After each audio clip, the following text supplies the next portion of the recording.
Good, good. Can you hear this? I'm sorry.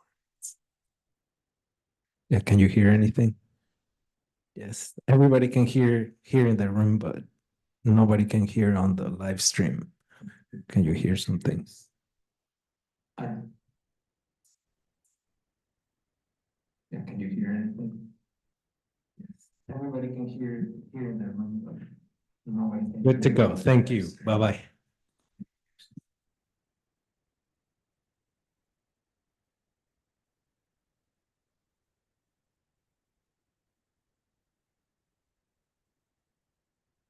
Good to go. Thank you. Bye-bye.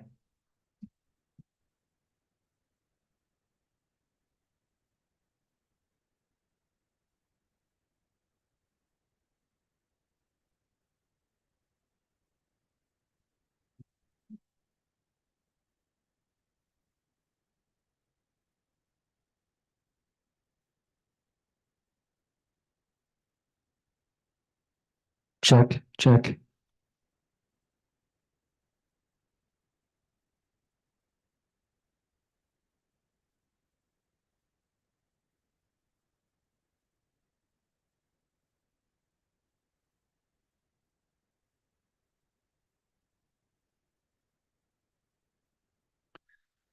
Ladies and gentlemen, thank you for your patience. Attention, attention.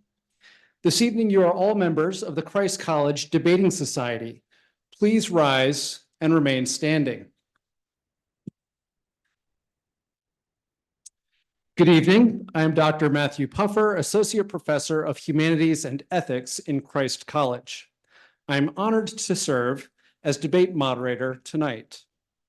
Tonight, I also offer a special welcome to the alumni, family, and friends who are watching on our live stream. In accordance with Oxford debating style, when you arrived at the debates tonight, you are requested to vote on the resolution based on your opinion. At the conclusion of the debates, we will ask that you vote on the basis of the presentation. Realize your opinion may or may not change. You are voting on the quality of the argument, even if it doesn't match your opinion. This House is gathered this evening to deliberate upon a complicated issue. The resolution before us declares, on balance, the rise of artificial intelligence harms students more than it helps them. Please be seated. I now call upon the debate teams to enter.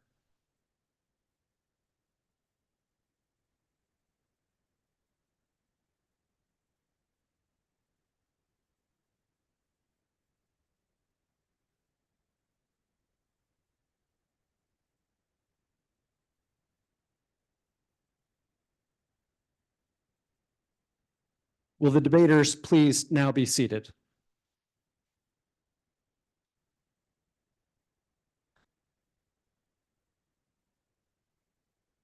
In order to examine this issue closely, we will hear 3 speeches from the pro side and 3 speeches from the con side. The first 2 speeches from each side will be 8 minutes in length. After each 8-minute speech, there will be a 1-minute cross-examination from the opposing side, and the speaker will have 1 minute to reply. After these speeches, we will have a period of questions from the House and from the teams. We will then hear a 6-minute concluding speech from each side. Finally, we will decide which team was more persuasive by voting with our feet. If, after carefully considering the arguments of the pro side, you find the quality of their presentation superior, you will depart through the doors on that side. If, after carefully considering the arguments of the con side, you find the quality of their presentation superior, you will depart through the doors on that side. Our purpose is to judge the quality of argumentation we hear this evening. At this time, I call upon the captain of the pro side, Kaylee Roberts, to introduce the members of her team. Good evening. We would like to welcome you to the final 2024 Christ College Oxford debate. Whether you are joining us for the first time tonight or have been here all 4 debates like the rest of the Christ College students, despite the loads of homework, we're glad you're here. On to the introductions. As Professor Puffer said, my name is Kaylee Roberts. I am the team captain for the pro side of the debate. I am a mechanical engineering major, which means I'm always occupied with statics, CAD, MATLAB, physics, calculus, and The Sims 4. Our first speaker is Caden Brum. He is a chemistry and biology double major with a neuroscience minor. The microphones in front of us today won't be needed as his voice alone can fill the room. He's had his voice tested and it has reached 120 decibels, which is both fascinating and horrifying to hear.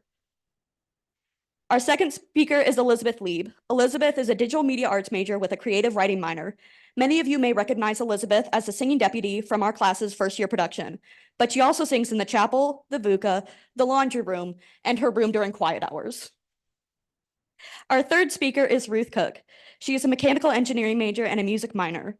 Ruth, like myself, is a Valpo alum, but since her parents were CC alum, she has been preparing for the debates her entire life. At the dinner table. We also have our researchers. We have Andrea Hernandez. She is an international business major. She's one of the many commuters that is in CC, which means she gets home around 11, half the nights this year, which is way too late to be getting home ever. I don't want to be driving that late. I salute you. Then we have Evie Gary. She is a social work major and a social work and art double major. Her art medium of choice is painting, and she has painted on canvases, walls, wood, cardboard, and a soda can. Ariana Smith is a criminology major, and when she isn't doing schoolwork, she's working at Chick-fil-A. So if she ends a sentence tonight with, "My pleasure," she's sorry. Our final member of our team is Claire Joyce, who is currently an undecided major aiming to become an English major, which should be no surprise as she will go on tangents about Jane Austen and used to get in trouble for reading in English class. In all seriousness, all of these people have worked really hard researching and preparing for this debate.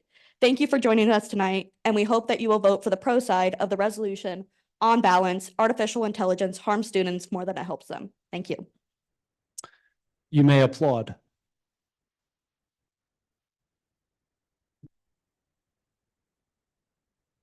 And now I call upon the captain of the con side, Bree McPherson, to introduce her team.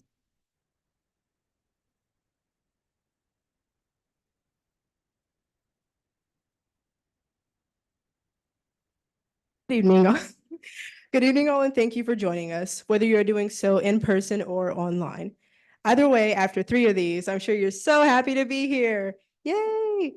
Over the course Over the course of the past few weeks, I have had the pleasure of being the team captain for the con side of the debate, AI on balance harms students more than it helps them. And after many confusing discussions, long nights, and exactly one incident regarding both sides, I feel as though now more than ever, my amazing speakers and dedicated researchers are ready to argue in an academic way. I asked my colleagues a while back to give me a fun fact about themselves. Some of them didn't. So you're gonna have to figure out which one is true and is a lie, but I can't do crowd work, so keep it to yourself, please. Starting off with our first speaker, Lily Budney, not Bundy, as she so rudely told me, did dance for 15 years. Lily is a psychology major, so that's interesting. Our second speaker, Micah Israel, who is a biochem major, climbed like 1/16 of a mountain that she titled Mount Everest. So that's cool. Our third speaker, Hannah Eilers, knows Gaelic. Yay. Our first researcher, Abby Gray with an A, is a digital media major, and she has 4 sisters, so she's seen the Barbie movie a lot of times. Our second researcher, Annalisa Heisenbutel, is German. And Connor Minix, a psychology major, has a pet tarantula. Go with that amongst yourself, but thank you all for coming, and I hope you enjoy. Yay! You may applaud.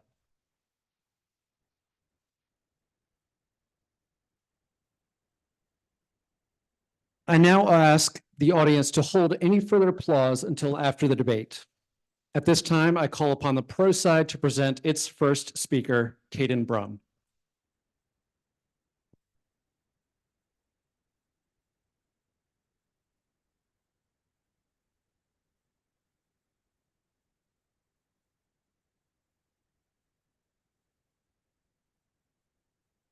That better?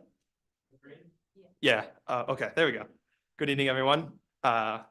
Repeating my introductions, but it's great to see you all here today. In America today, on balance, AI harms students more than it helps them because students who have been improperly educated due to the generative AI have more of a capacity to damage society than to help it.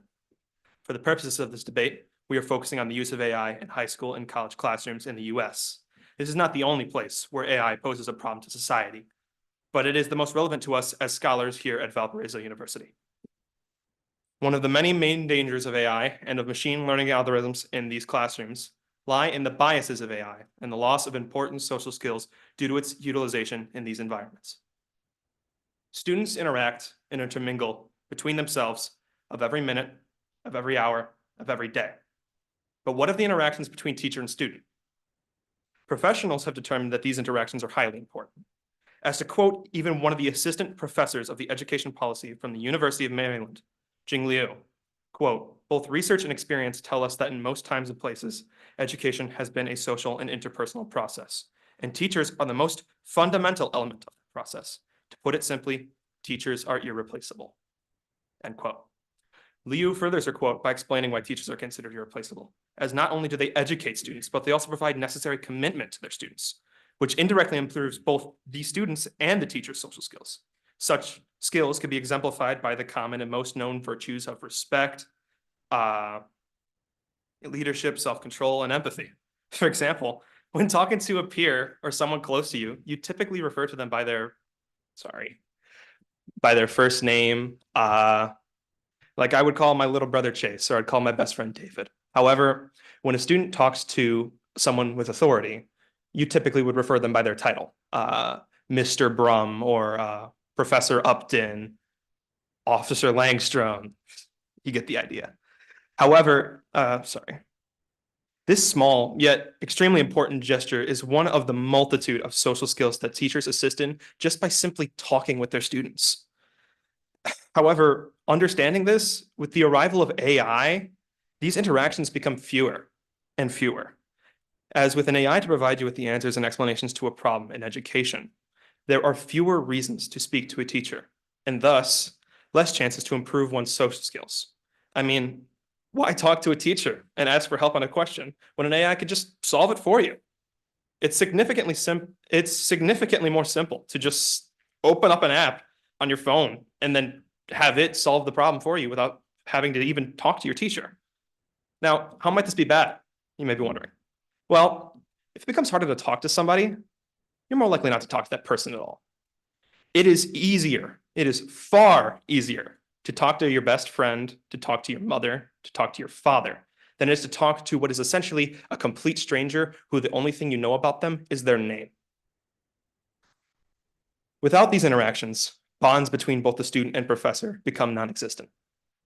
We as humans are social beings, and without these critical social skills, it becomes increasingly more difficult as a group, let alone a society, to interact, grow, and develop as a community. The decrease in social skills, and in turn, the decrease in interaction, would also result in a dramatic increase in loneliness and depression. One of the biggest problems that stems from this loneliness is that students are unable to develop themselves socially.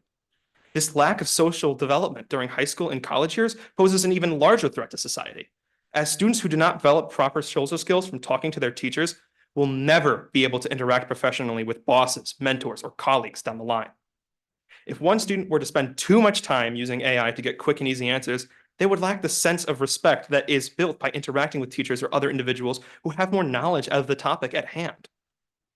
Failure to develop an understanding of respect would result in an inability to have meaningful and academic conversations as adults, because they believe that they're either superior to everyone else because they've got this magic app on their phone that can explain all the answers for them, or they feel they're inferior because they have to constantly rely on a crutch to give them all their answers.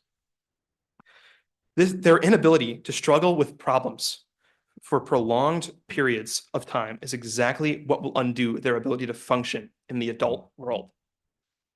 With fewer and fewer interactions between both student and teacher, there also comes another issue. This issue is the form of biases created by AI and biases that influence both AI and student judgment. For example, flawed data created by a student can easily influence an AI's judgment, and vice versa. Humans, by nature, we always have some form of bias. I mean, we all come into here today thinking whether or not AI is good or bad for students.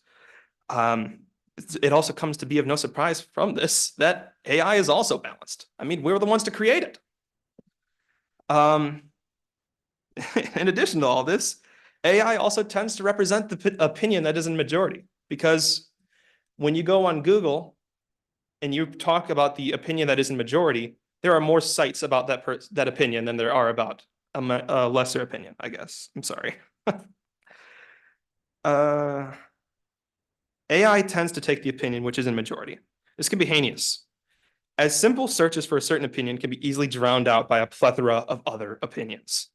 Not only does this tend to be bad for students, but also extremely malicious, as students who cannot see past their own biases because they cannot learn to talk to those with authority, and those who lack the respect and who cannot see past their own biases due to misinformation, and those who lack the respect to then talk to teachers, they result in the spread and the creation of misinformation itself. I mean, we've seen this before. In 2020, the anti-vax community, when it started to grow out of hand. As John Stuart Mill once spoke of in his book on liberty, the tyranny of the majority removes one's ability to think for oneself. He even wrote, quote, "Thinking for oneself is such an important mark of humankind that it is better to have confidence in a heretical view contrary to society's beliefs than it is to not think for oneself due to a damaged mind," end quote. In a short sense, Mill's idea here believes it's better to be ostracized and think for yourself than to be a part of a community of but one mind. Individualism, in following this principle, allows a student to examine their own beliefs and then decide to continue what is best for them. When a student chooses AI, it removes their development in the creation of these beliefs. When everyone has the same opinion, it leaves no room for growth. As I've previously mentioned, AI reduces the ability for core social skills between both students and teacher to develop. With the lack of social skills, there then arises an increase in loneliness and depression. Without these interactions or debates on thoughts and opinions, misinformation spreads. And when everyone has the same opinion, it leaves no room for growth. I then wish to pose the question, how could a society develop if it has no growth? Without AI, these issues are significantly less prevalent, as if a student were to have a problem or require help or even need guidance, their teacher would be their first and the most optimal choice. And with the guidance of a professional in their field of research, the chances for the spread of information being incorrect is slim to nothing. AI prevents societal growth, both socially and academically. And without these crucial skills, society as a whole becomes stunted and malformed. However, we have persevered without the use of artificial intelligence in an academic environment for years. And we continue to flourish without the use of AI. And I believe that'll be the case for many more years to come. Thank you for your time.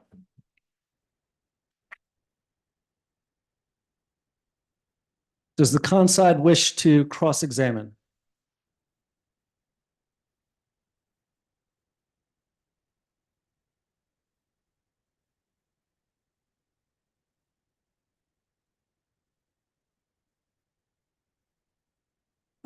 Humans are already spreading biases without AI. My question is, how is the AI any different than any typical interaction with a biased human?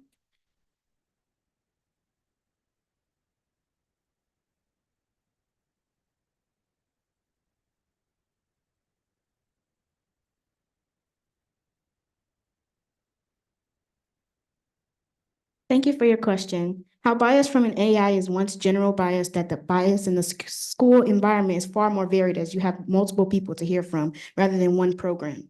The more people you can ask, the less bias there is overall. And the teacher interaction will secure that idea. Thank you. At this time, I call upon the conside to present its first speaker, Lily Budney.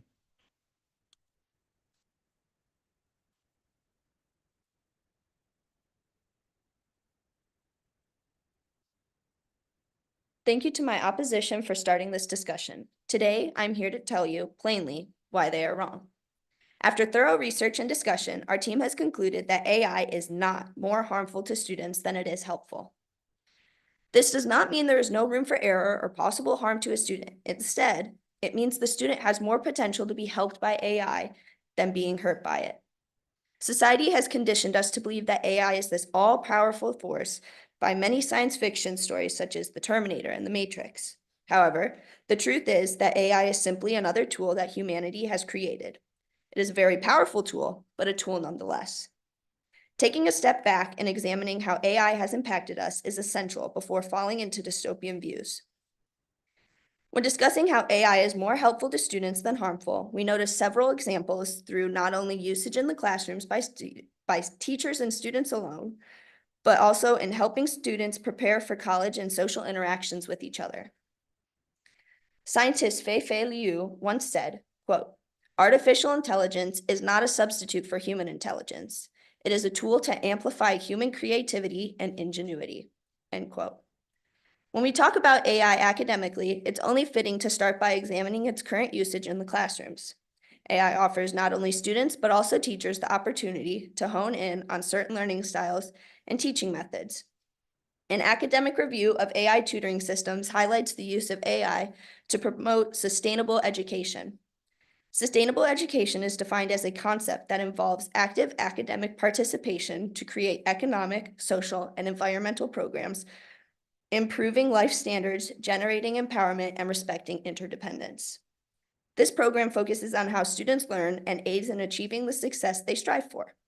Sustainable education's main priority is the student's future and how it will benefit them in the long run. One main point of the Sustainable Education Plan seen being used throughout many countries, including the US, is the implementation of artificial intelligence. Along with the sustainable system, there has been implementation across mathematics courses with noticeable improvement in student success. A meta-analysis of AI usage in math and robotics courses has shown an improvement in student engagement and overall understanding of the courses, specifically in math. One of the main concerns voiced about using AI in the classroom is the idea that it will replace teachers and their jobs. This is not true. In the article I discussed earlier about sustainability, it addresses this possibility. Instead of replacing teachers, artificial intelligence will support and enhance their methods. It allows teachers to provide outside sources for students who may be more advanced or who may need more assistance. An example of this may be a text-to-speech program for a dyslexic student, or possibly a more visual or hands-on activity for a student who may be on the spectrum. Since a teacher cannot always help every student ideally in each way they need, it is essential to ensure students still receive the specific attention and assistance they may need. All students learn in different ways, whether it be hands-on, auditory, or visually. However, students can only teach to accomplish some of these equally to benefit each student. It is excessive and can take away from the lesson if we try to accomplish more than what is possible. However, AI can help ensure these students are learning to their strengths rather than how the teacher teaches. It strongly focuses on the student's education and learning style rather than the teacher's abilities or methods. Again, this does not take away the social connections of an in-person school setting or the connections between teacher and student. It is also not replacing teachers. It allows these aspects to be improved upon and better assist and guide students down a path for future success. Continuing on our trail of focusing on students, we also have to consider a social aspect. One of the primary arguments is that AI can harm emotional development. While that might be true in the overuse of this technology, there are instances where minor uses of AI have been used to further social development instead of hindering it. AI can be trained to recognize heartbeats and emotional signals similar to lie detector machines. These can help children with disabilities learn emotional signals from their peers. These programs allow all types of people to be included in society and create friendships and relationships. We as humans are social beings, and taking that away from our nature would be more harmful to students. So implementing a system, such as AI technology, early on in a social setting can lead to a more hopeful future for our students. With social interactions, other resources are also available to students, specifically future college students. A new AI chatbot has started being used to assist students looking to go to college, but don't know where to start. This chatbot is used as an advisor for all preparatory and future college needs. It is specifically aimed at lower class students who may not receive the proper resources to achieve their dreams of college. The chatbot's primary goal is to lower the number of high school dropouts and the number of students accepted into college but never end up registering. The AI helps in all regions, from helping complete application steps and remembering deadlines to asking students about their personal concerns or how prepared they feel for their experience. In some instances, students exhibit worries about cost or making friendships. When this occurs, the AI goes through a process of finding out how it can assist these nervous feelings. If they cannot find a solution on their own, they find a human resource and connection that are able to continue aiding in this process and providing reassurance. Now, some may ask, why not just use a human in the first place? This AI is available 24/7 to answer questions, whereas people may be sleeping when you have those random 2 a.m. worries racing through your mind. AI is also accessible to anyone, whereas if a school does not provide it, most college advisors typically cost money to hire. Students may also not know where to look to find resources from humans, but they can find this AI app easily and quickly understand how it speaks to them. With their search for resources, the app can also guide them in directions they may have never known existed from a simple Google search. American computer scientist Marvin Minsky once said, quote, "The question is not whether intelligent machines can have emotions, but whether machines can be intelligent without emotions," end quote.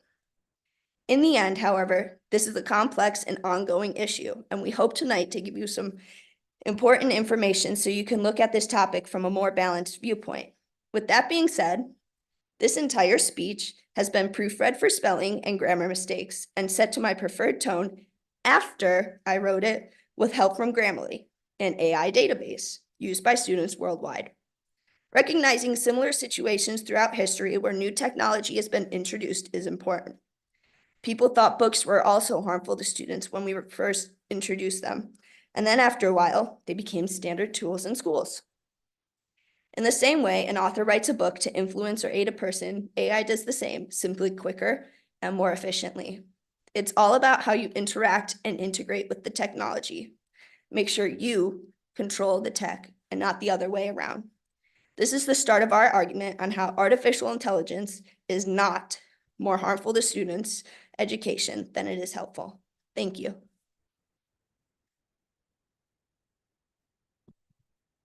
Does the pro side wish to cross-examine?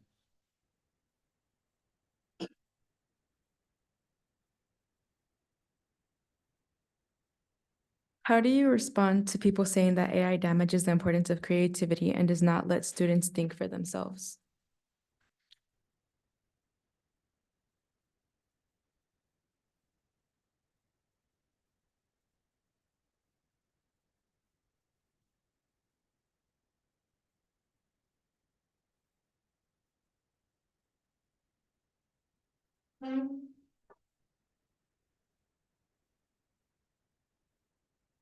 Thank you for the question. Many studies have shown that AI writing tools have been instrumental in boosting students' creativity by providing suggestions and expanding on initial ideas.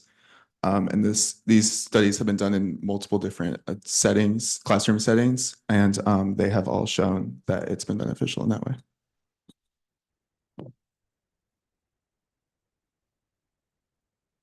At this time, I call upon the pro side to present its second speaker, Elizabeth Lieb.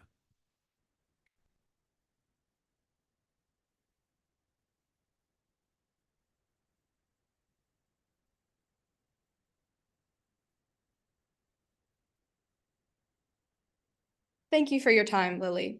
Addressing your point regarding AI for disabilities, if everyone's using AI, the students who need it for disability reasons are going to lose the benefit they gained from it.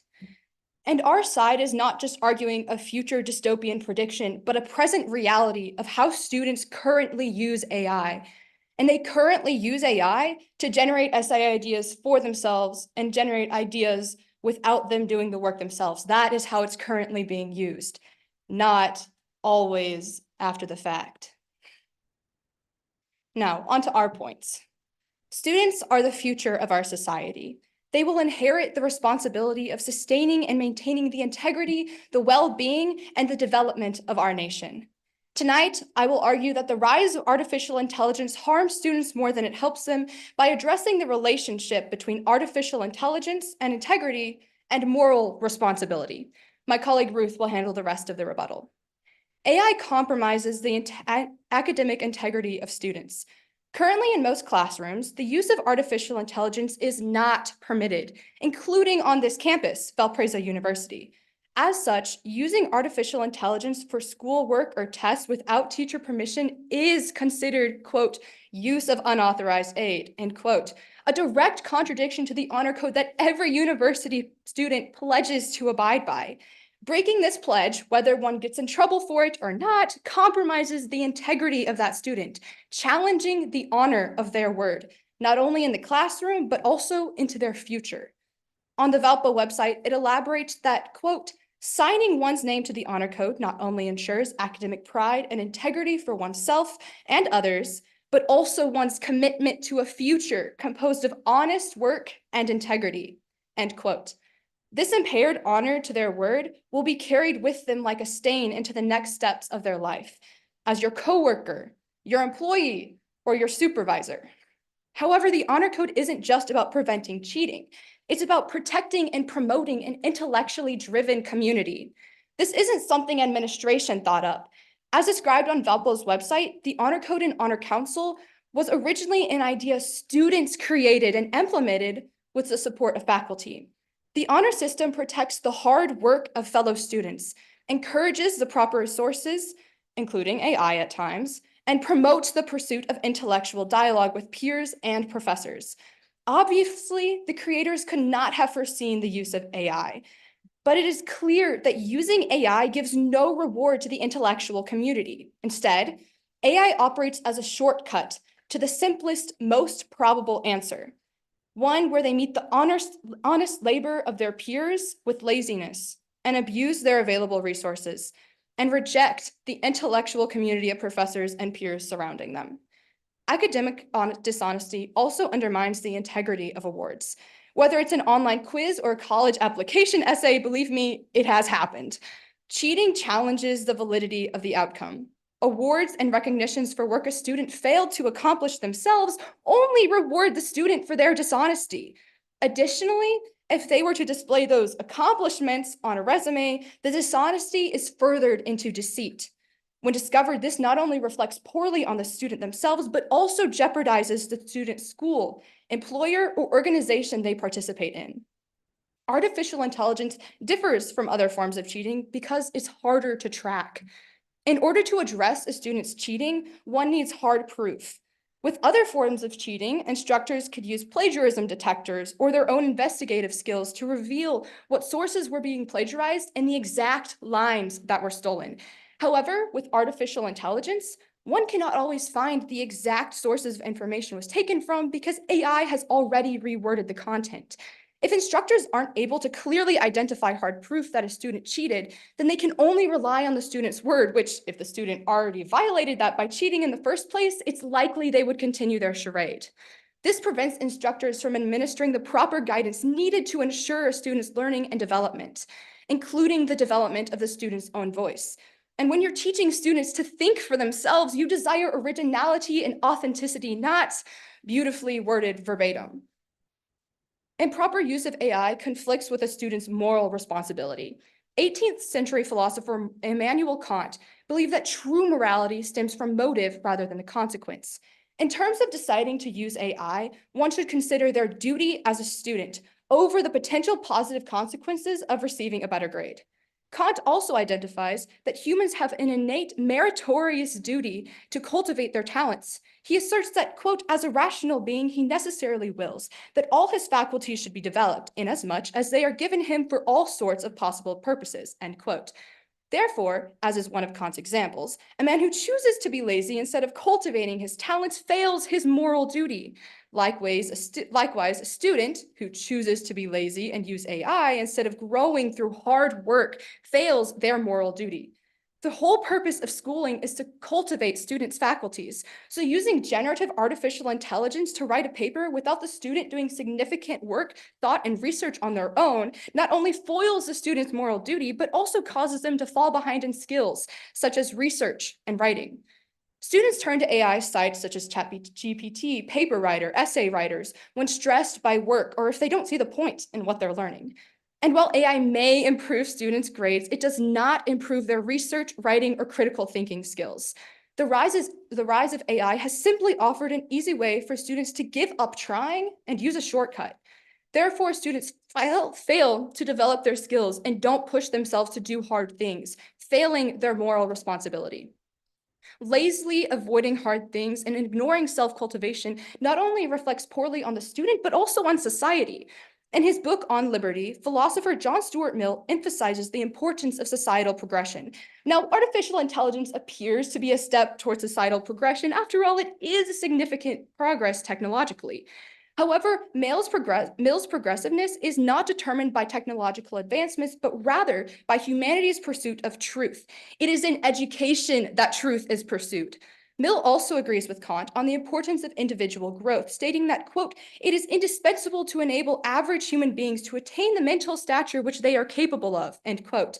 Allowing students to grow in their mental capabilities is extremely important for a progressive society. When students are encouraged to share ideas and have two-way opinionated discussions, their minds are pushed to consider their own beliefs. AI cheats students out of developing their minds and only offers the majority opinion. As Caden previously expanded on, developing students' critical thinking skills allows them to take part in fruitful societal discussion. And through the sharing of discussion ideas, society can discern truth and progress forward. These debates are a prime example. Students develop research skills, refine their written and oratorical skills, and partake in fruitful discussions with one another. If a student has used AI, they not only have deprived their minds, but has also deprived society of their own original thoughts. The two things which lead to true societal progression. Thank you.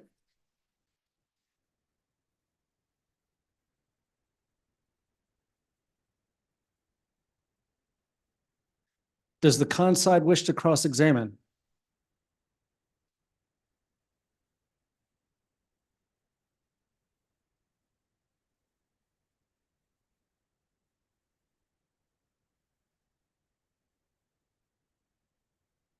If a student has to turn to an AI chatbot to feel like they have to complete their schoolwork properly, wouldn't the harm then come from the environment making it feel like they have to do so rather than the AI itself?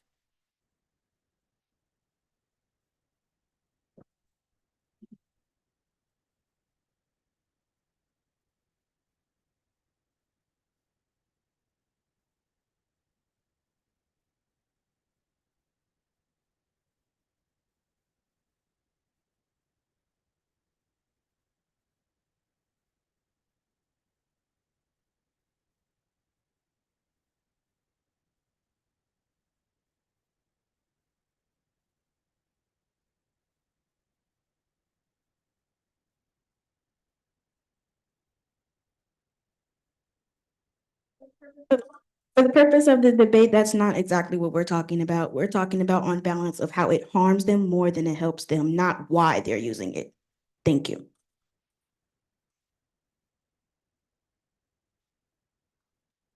At this time, I call upon the con side to present its second speaker, Micah Israel.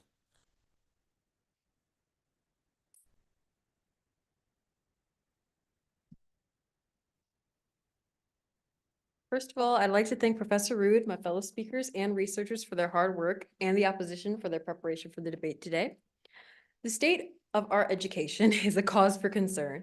The pandemic halted students' progress for months. Various states are reporting a teacher shortage, and many students are suffering from mental health and behavioral issues. Teachers are overworked and underpaid as they are teaching in classrooms of over 20 children. It is impossible for teachers to give every student personalized attention. Now, as if we need anything else to worry about, many are worried that introducing artificial intelligence will exacerbate the already present issues in the school system. When ChatGPT was first made available to the public, the media was quick to spark panic about the dystopian AI algorithms that could generate a 20-page essay in under 5 minutes. We were all worried about academic integrity and concerned with how students would use these new advancements. However, people overlooked the benefits of AI for education. Teachers are testing and implementing various AI programs in the classroom. These tutoring programs provide personalized learning and extra assistance to help struggling students. These examples that I will present provide proof that AI is a helpful tool for students and teachers.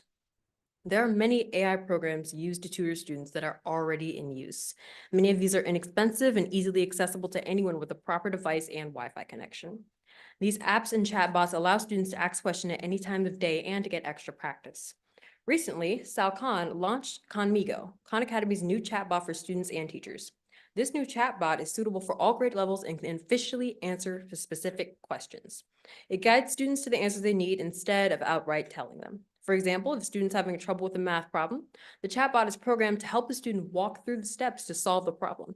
It encourages the student to use critical thinking skills. And if the student makes a mistake, Khanmigo lets them know where they went wrong and gives instructions based on where they need to go next. Teachers can use this app to help create lesson plans and assign homework. As far as safety measures, if a student says anything inappropriate, the app flags the conversation and alerts the teacher to review it. The teacher has access to the student's grades and is alerted when the student isn't doing well. The app is relatively cheap for students and schools at $4 a month and already has over 60,000 users. I'm sure many of the students in the audience can vouch for how beneficial Khan Academy has been throughout their years of schooling, but this new AI integration proves to be even more helpful. Amira is another app that is already being implemented in schools. This app generates stories for the students to read and then uses speech recognition technology to listen to the students and give them feedback on their reading skills. It gives teachers a progress report of the student's proficiency in vocabulary, pronunciation, and comprehension. There are so many AI applications for various subjects like ELO, Readability Tutor, or Quizlet. These are all programs used as a supplement to in-class learning for various grade levels and subjects. Advancements in AI technologies give disabled students an easier and more efficient way to do their work. As my first speaker, Lily, mentioned, programs like Speechify and Otter AI can help students who have visual disabilities by translating text to speech. These new versions of the apps imitate real voices instead of just a monotone version of text to speech. AI-powered apps speech-to-text apps are most applicable to students who are deaf or hard of hearing. These AI apps improve speed and reduce costs of transcription services. An app called Dyslexia AI assists dyslexic students with reviewing phonics, reading, and pronunciation. These apps provide a great amount of help for students with disabilities. As we can see, when students use AI to improve their education, AI can be a tremendous help. I believe our opposition had mentioned that AI makes it incredibly easy for students to cheat. Well, just like the modern computer or the search engine, AI is a technological advancement that we have to learn how to deal with. Yes, ChatGPT is a useful tool for anyone trying to plagiarize or complete assignments dishonestly, but teachers have been using detectors to help identify any piece of AI-generated content. Some teachers are already adjusting their teaching methods and reverting to pen and paper tests because it's harder to cheat that way. Students will have to be educated on what is allowed in using AI and the consequences of being dishonest. I do not believe that just because some students are being dishonest, we should take away AI from the students who are truly using it to improve.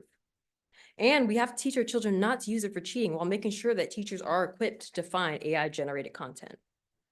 I've also heard that AI will reduce the human element of education. While AI tutors and chatbots are meant to be supplements to education and not replacements, having teachers use AI tools helps them get their job done more efficiently and increases personalization for students. We as educators, teachers, parents, and fellow students all have to play a role in making sure that we have a healthy relationship with this new technology. Also, I believe the opposition mentioned AI is a detriment to society. Education is a very large and important part to a well-functioning society. So shouldn't we teach our educators and students to use AI as a tool to learn how to use advanced learning methods to create a more educated society? I want to end with a remark from everyone's favorite personal tutor, Mr. Sal Khan, owner and founder of Khan Academy. A few weeks ago, he gave a TED Talk about ConMago, and in his closing remarks, he spoke against acting in fear. He determined that we should fight to implement AI for positive use instead of acting in fear of those who may decide to use it for nefarious purposes. In a time where students need more help than ever, we should embrace AI as a helping tool instead of fearing it. AI is a technological advancement just like any other, just like your smartphone, just like your Chromebook. I think we'd all rather have an education that accounts for our different learning methods and addresses our strengths and weaknesses. Now, let's think about the many times you were studying at home, scrolling through YouTube, skipping through 20-minute-long lectures in hopes that the instructor answered your very specific question. Maybe your teacher's explanation wasn't very clear. Maybe you're a homeschool student like me who didn't have easy access to a teacher or instructor throughout grade school or high school. Now, imagine that you can type your very specific question into an AI app and receive the missing piece of information that makes everything click. Now you can move on with this new information and progress with your studies. This is the potential benefit of AI for students if we don't allow our fear of this technology to determine our actions. If we do, however, decide to be ruled by our fear, we will be missing out on so many opportunities for so many students. Thank you for your time.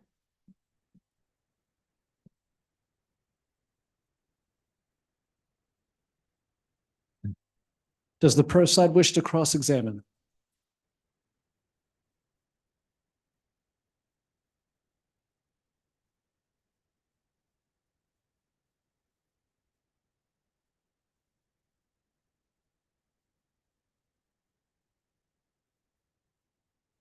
You state that the app actually costs money, but how do you address the concern that the implementations of AI in education could increase educational disparities between socioeconomic groups?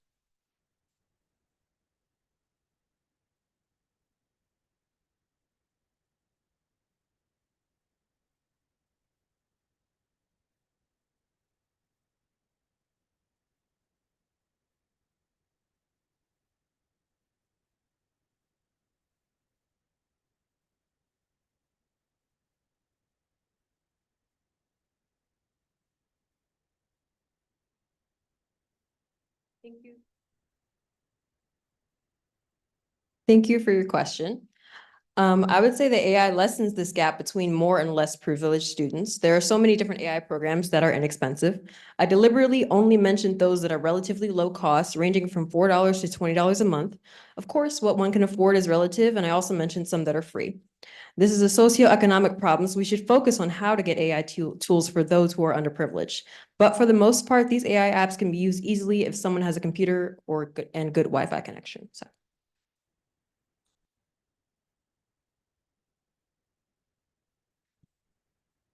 We have now come to that part of the debate in which we request questions from the House, which may be no longer than 1 minute. First, we will have 2 questions from the House to be presented to the pro team, and then 2 questions from the House to be presented to the con team. Please stand and use the microphone I will bring to you when presenting a question. The reply to each question is not to exceed 1 minute. So, a question for the pro team.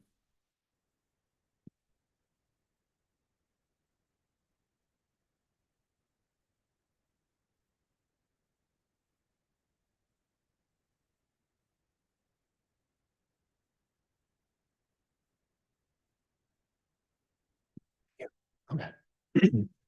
I'm just curious in regard to the pro side, how you acknowledge that AI would be sort of a degradation to disabilities and helping their learning. Would it not close an opportunity gap for learning and make a equal platform for all students to engage, and not make it a big disparity between those who are more privileged in their learning genetically versus those who are not?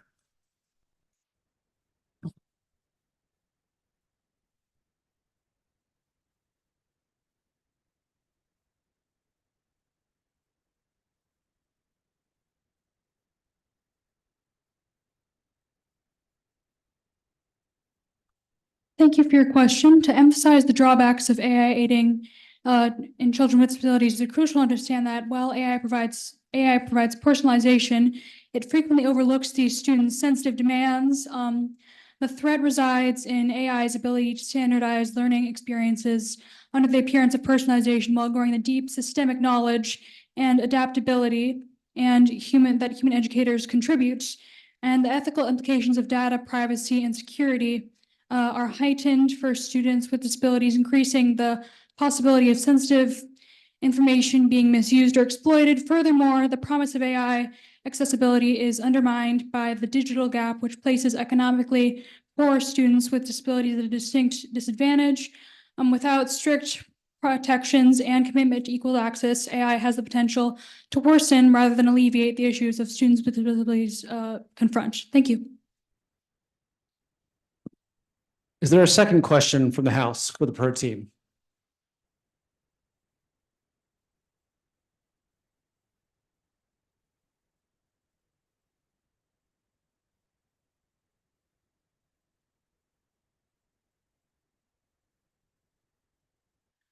Okay, so I noticed in your argument that a lot of the basis of what you were saying was that AI is not beneficial because it'll prohibit the progress of society.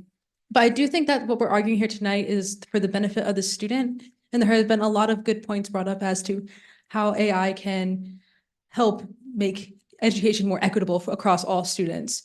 So I guess really my question is, how do you equate student progress with societal progress?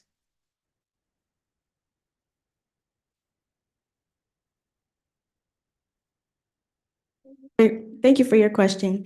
So student progress is the society progress because students are our future. And if you want a student who's a doctor and doesn't know the anatomy of your body, how are you going to let them work on you if they don't know it? So that is our society. The students are our future, and it's what all of us, we're working to build our future, and we have to use our research and our own critical thinking and our own creativity in order to be the future. Thank you. I now request that the we'll now have two questions from the House for the con team. Do we have a first question for the con team?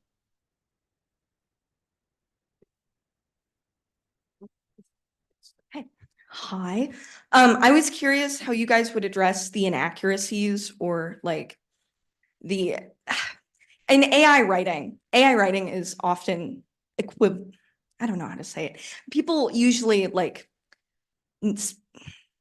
AI writing is usually considered to be kind of awful, and it's especially in academic writing, it's more similar to a fourth grader than professional academic writing.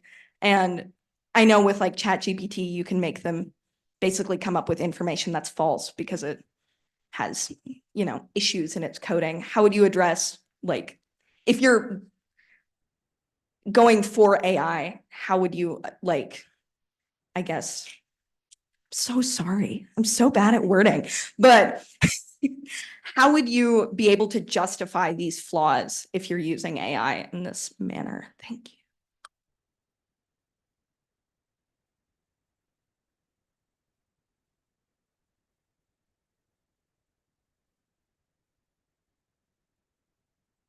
you. Thank you for your question. That is outside of the terms of the debate that we discussed. Sorry.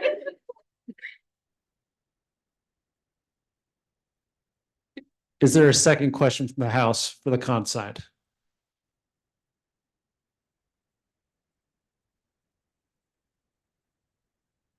So I know what that was really loud. I'm so sorry. So I know one of the arguments that's kind of been discussed is the potential for AI to take over teachers' jobs. And I know kind of the discussion that you've been having around like students with disabilities has been mostly in mainstream classrooms. When it comes to special education specific classrooms where AI maybe could be used to tailor some, do you foresee there being a potential for AI taking over jobs in like a more one-on-one setting rather than in a classroom with 20 students?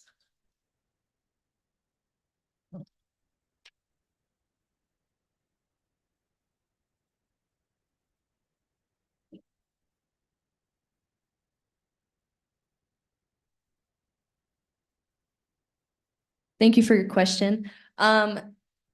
Given that just from experience, most disability children do need people actually in the classroom, I do not think that it would take away jobs. It would actually probably benefit more and employ more jobs for people who are helping operate the AI in the classrooms as well. Thank you. All right, I now request that the con side present one question to the pro side. And after that, the pro side will present one question to the con side.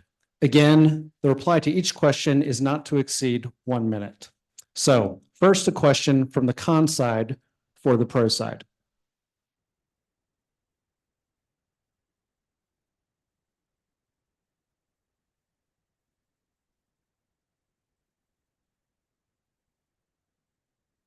Okay, so particularly in regards to the first speech and kind of throughout all of them that I've noticed is that there tend to be a lot of like hypotheticals that seem to be kind of almost leaning on the verge of fear mongering based off of the unknown facts of the general public.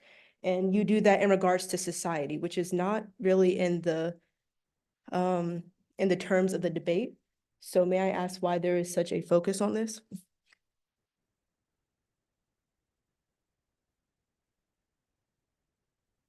We met to talk about our debate. Our biggest point that we wanted to tell our audience is, why is this important? Why is it important that we are harming students? It is because it is not only harming students, it is harming each and every one of you. I know it sounds like fear mongering, but the point of it all is that we are facing that danger. We may not, it may seem like we are fear mongering. We're not trying to do that. We are trying to support this with the evidence that we have spent time researching. And this is what we have found. And we are following very recent articles. I mean, I think we will all agree all this information has come out in the last like 3 years. So there is a lot of hypothetical because we don't know yet. Thank you. And now a question from the pro side for the con side.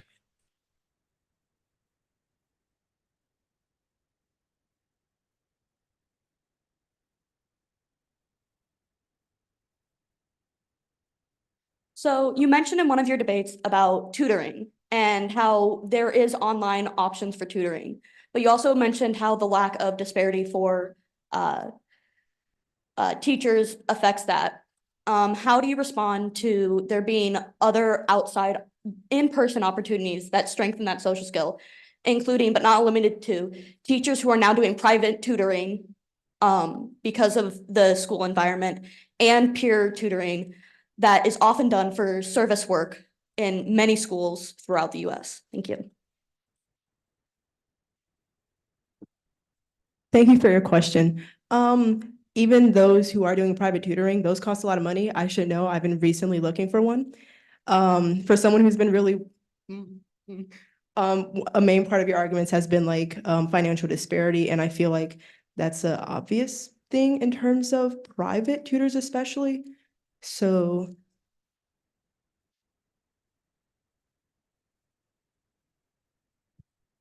we will now hear from the final speakers on each side.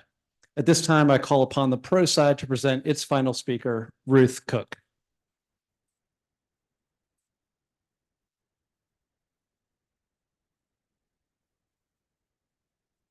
Good evening. Thank you for being here tonight.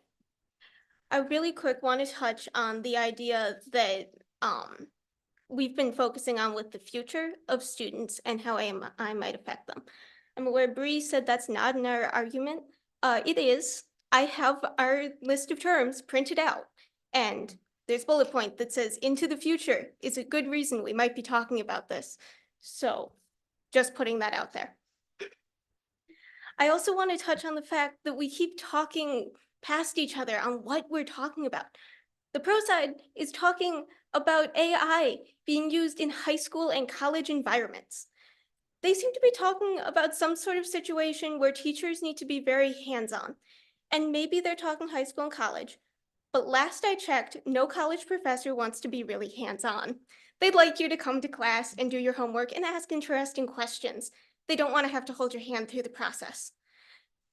College students are in a position where we have the ability to go to the library, to go ask someone else, to figure out some of these answers on our own, to be able to take charge in our own learning.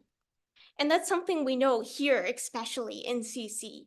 We want to be here, we want to learn, we want to be able to find these answers on our own and to be able to think about hard questions.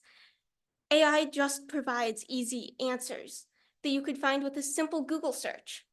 And honestly, if you can find the answers you're looking for with a simple Google search, I think you need to rethink your question you're asking.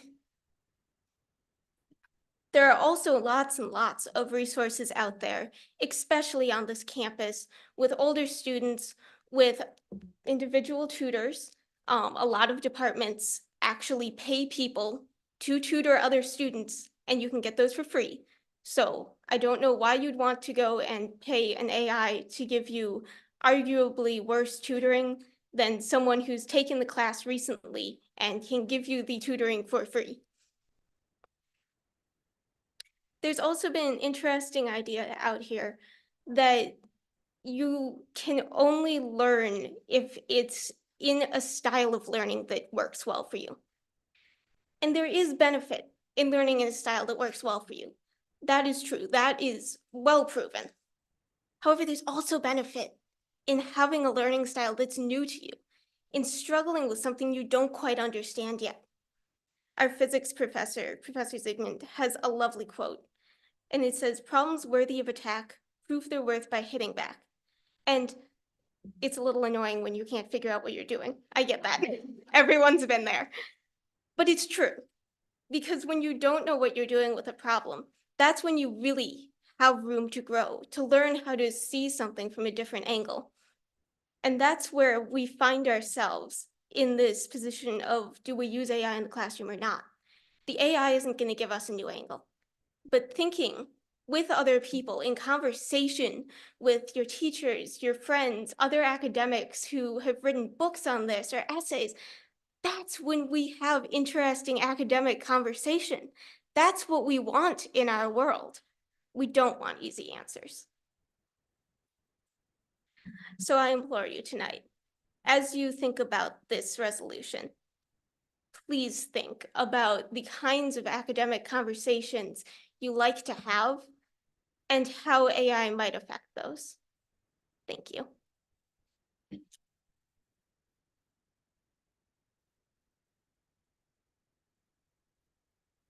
I call upon the con side to present its final speaker, Hannah Eilers.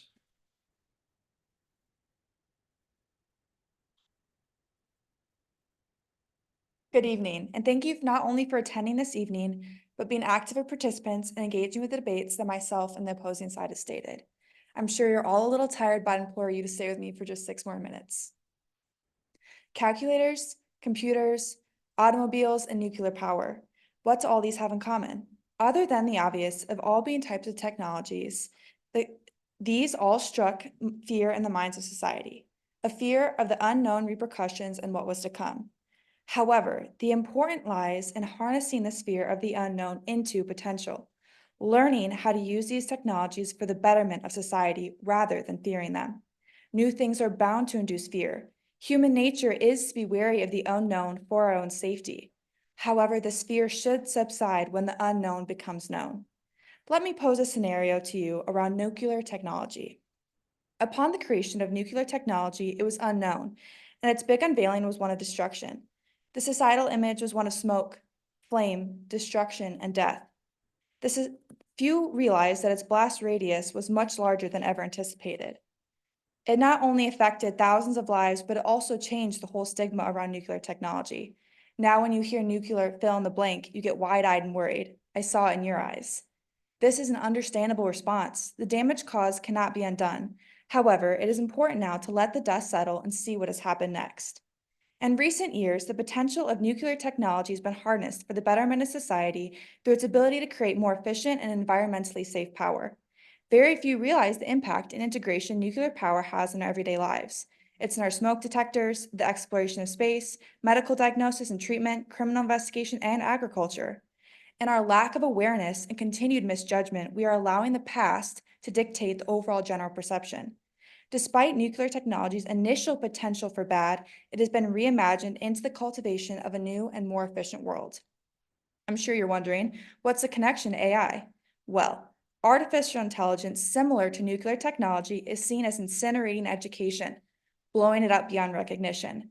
However, we are allowing the dust to settle over our cloud of vision and not wiping it away. Yes, artificial intelligence has explosive capacities, but these capacities can cause shockwaves that will change education for the better. Some of the shockwaves have unsettled the ground that education for so long has settled on, and the initial reverbs have been difficult to adjust to, but that does not mean we cannot or should not push to adjust. Let me touch here on some of the points the opposing side has stated. Hasn't student laziness been around for ages? Paying other students to write your paper, looking up ideas on Google. Similarly, people feared new phones and computers, similar to AI. AI is simply a tool that needs to be used similarly to Safari and Google. The problem isn't and really shouldn't be on the student, rather on the educator to encourage student interaction with the material, which AI does. It provides teacher a larger arsenal to bring children in from the margins.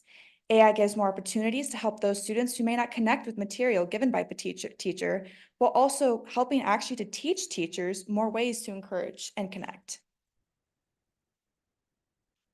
The key lies in potential in harnessing AI for good. The initial shockwaves of artificial intelligence have caused new mountains that may appear daunting. However, when reaching the top, a new beautiful landscape lays out before us. We, as participants of the education system, owe it not only to ourselves, but to the future participants of education to look at artificial intelligence as a bigger picture and not focus on its initial effects. As my previous speakers have highlighted, AI has assisted students who struggle on the margins by providing them with resources to better help them access and express emotions they struggle to articulate, integrating and cultivating a more efficient and effective learning experience with a goal of no child on the margin. Making room for AI in education will not be a short process. Just like learning how to harness the potential of an explosive new technology took time, so will harnessing artificial intelligence. It's going to take an open mind to allow ourselves to look at the bigger picture and see the beauty that has and will come. It will take patience and dedication to allow ourselves to learn how to harness this new tool. Artificial intelligence is here to stay. The clocks cannot be turned back, so it is imperative for us to cultivate this for good. When placing scales, artificial intelligence has improved education more than it has harmed it. And when looking towards the future, we believe that artificial intelligence will reimagine connecting the classroom in unimaginable ways, creating a more integrated, inclusive, and smooth running environment for optimal learning. Let's control artificial intelligence, not the other way around. Thank you.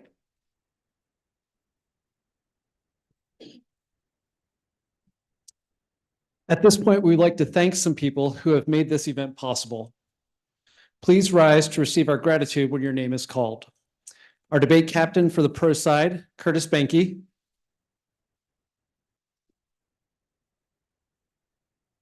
And our debate captain for the con side, Allison Demick.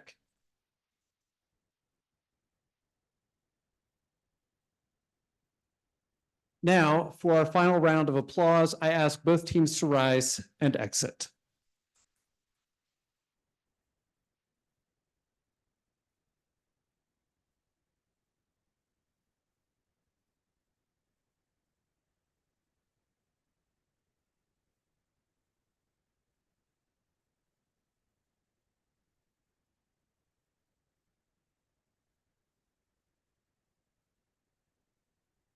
All right, now, do we have counters at the doors? I see one. There we are, two. Here then the resolution. On balance, the rise of artificial intelligence harms students more than it helps them. Before the debate started, you voted on your opinion. Based on the presentations you have heard tonight, your opinion may or may not have changed. You are no longer voting on your opinion. At this point, if, after careful attention to the speeches of both sides, you find the quality of the arguments presented by the pro team superior, please walk through the pro door. If, after careful attention, you find the quality of the arguments presented by the con team superior, please walk through the con door. In order to allow our online audience to hear the results, we will return to this space to announce the voting tally in approximately 5 minutes. Please gather in the Commons after voting, and we will inform you there when it is time to return. Thank you.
In the matter of the resolution, on balance, the rise of artificial intelligence harms students more than it helps them.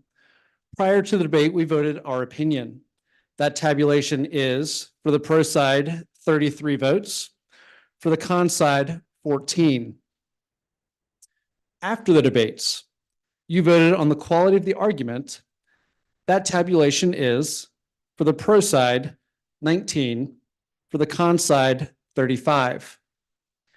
The resolution fails. Thank you. This concludes the 2024 Oxford debates.